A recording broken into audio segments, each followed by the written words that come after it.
şehidim,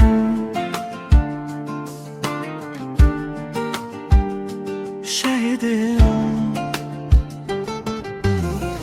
Düzülübdü mezar mezar, danışan dildi şehidim.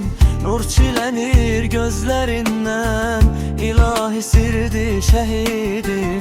Her biri halkın fəxridir, onlar ölmeyip diridi. Sevenlerin an yeridir, vətəndi birdi şehidim.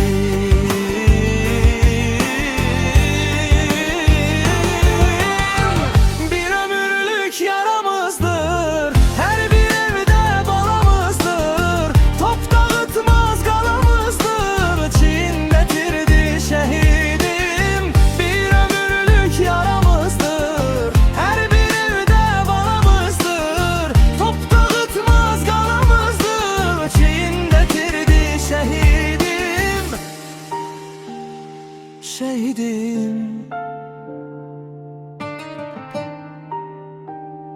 şehidim.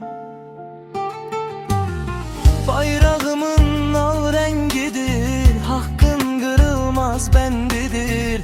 Könüllerde ebedidir, inan sebirdir şehidim. Her biri halkın fəxridir, onlar ölmeyip diridi.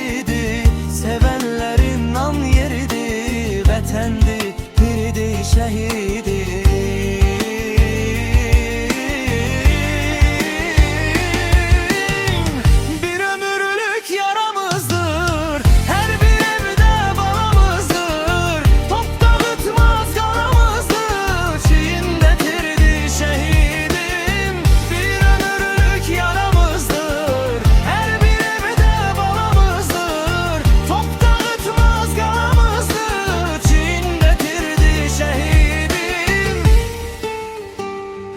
Şehidim,